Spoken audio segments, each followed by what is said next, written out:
This could change everything for Duke as the NCAA is considering new rules and the Duke Blue Devils add multiple new members to the Brotherhood, and we got to break it all down. What's up, guys? I'm Matt Long. Welcome to Duke Basketball 365. If you are a Duke Blue Devil fan, please hit that subscribe button. Only 35.4% of viewers are subscribed to the channel, and it really helps me out a ton. But let's jump right into what we got for today, as Duke has added a new member to the coaching staff and a new member to the front office. Coming from their official website, we can see here they have added Alexander Powell to be the executive director of basketball. So he will be taking a front office role with his analytical background, which we will dive into in a second. And then KJ Conklin, an assistant coach, being added with his player developmental background. Coming from Duke's website, Conklin, the coach, arrives in Durham following coaching and player development stops at the G League, Division I, and junior college levels, while Powell,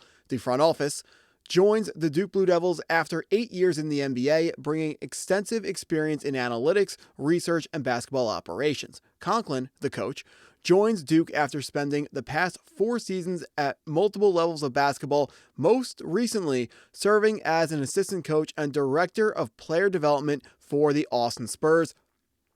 The Austin Spurs being the San Antonio Spurs G League affiliate team. Hopefully the San Antonio Spurs win no more basketball games for the rest of the year. But Duke adding 2 new guys in here. Always love the program looking to improve any way possible. And here are the 2 names being added in now. Welcome to the Brotherhood. Let's jump into this other update that we got here, because there are some pretty crazy rules being thrown around about, by the NCAA about player eligibility, specifically player eligibility from players who've played professionally overseas. Coming from College Basketball Insider for Sports Illustrated, Hugh Strain, he writes, in part, the guidelines state that prospective student athletes who have entered in agreement with, competed on, or received compensation from a team that participates in a league with minimum compensation that exceeds actual and necessary expenses will not have their college eligibility reinstated.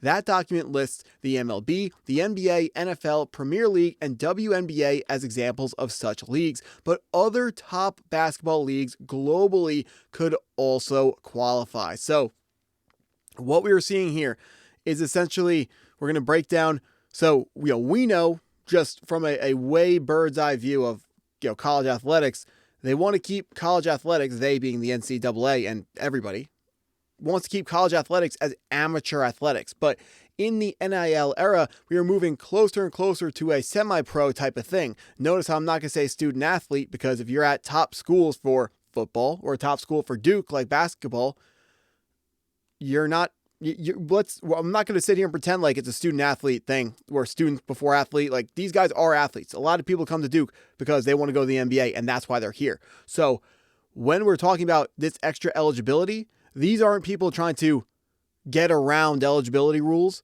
to get more school. They're doing it for other reasons. That's not student related. So that's why we're not going to throw around the term student athlete. We're not talking about actually getting degrees here. Now, what we did get from this article, we know, the rule is you go to the NBA, you can't come back to college, right? That's what we thought the rule was. But now things are changing around. And the line I want to highlight is compensation that exceeds actual and necessary expenses. So that being, I imagine, flying players to games, paying for food while they're away and things like that. That is a distinction that matters, and it's going to matter as we jump into what we have next here, also coming from Hugh Strange. The guidelines are still vague, but Joaquin Boomshay, Duke commit from overseas, should be in the clear, as he has not earned any meaningful compensation while playing with FC Barcelona. He has participated strictly on the junior circuit. However, that may not be the case for Dame Sarr. So actually, before we even jump into that, the first thing we should mention, Duke has multiple international players on the roster right now, or I should say one on the roster in Dame Sarr, and then Joaquin Boomshay, hard committed to Duke to come in from Spain for next season. Now, so if these are the questions being asked, if these are the rules being proposed, it makes sense to ask, how does this actually affect Duke, specifically those 2 players, because those are our international players. And we are seeing here Joaquin Boomshay, the 5-star prospect from Spain. He is someone that plays in what is considered their under 22 version of the FC Barcelona team. So that's why, his eligibility is not in trouble. But Dame Sarr, he's a guy who played on the big boy team, and he is someone that could be in trouble with eligibility. Unlike Boom Shea, Sarr was a professional with FC Barcelona and received a salary. Sarr played professionally in the EuroLeague and Liga ACB for 3 seasons, and the minimum salary for a first-year player in the EuroLeague is about $58,000. This could potentially pose issues for the Italian wing's collegiate future.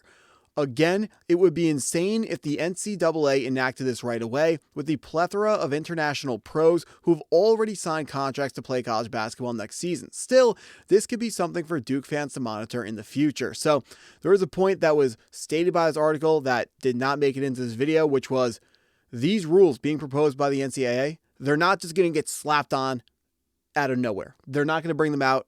It's not going to affect this year.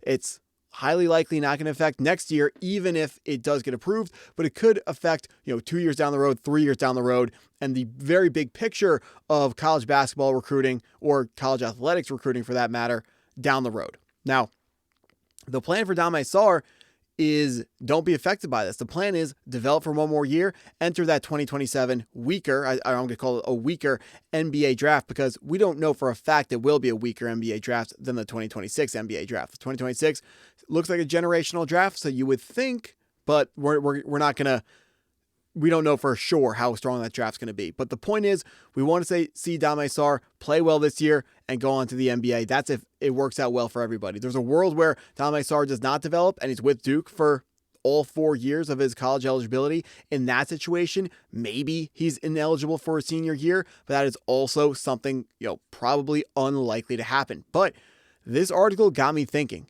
Dame Sarr plays on the big boy FC Barcelona team. There's actually a teammate he had on that team. Do we remember Seyon Keita, currently hard committed to North Carolina, from Spain, played on the same team with Dame Sarr? Is this someone who could be ruled ineligible? Because Seyon Keita is a bit of a developmental guy. He's going to be having his freshman year in 2026. If the NCAA gets their stuff together quickly and is able to mobilize this quickly and it goes into play for 2027, could that be taking away a 5-star second-year player from North Carolina? That's where my mind immediately went. That would be pretty awesome to see, actually. UNC losing one of their top guys. Just a quick thought.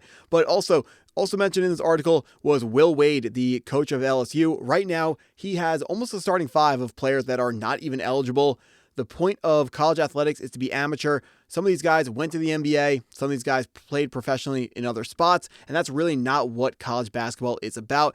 Currently on screen is former New York Knick James Najee. He was actually drafted into the NBA in the first round, never signed a contract. He's back playing at Baylor. College athletics are a mess right now. The NCAA has to get a handle on it, and they're trying, so that's where this rule is coming from.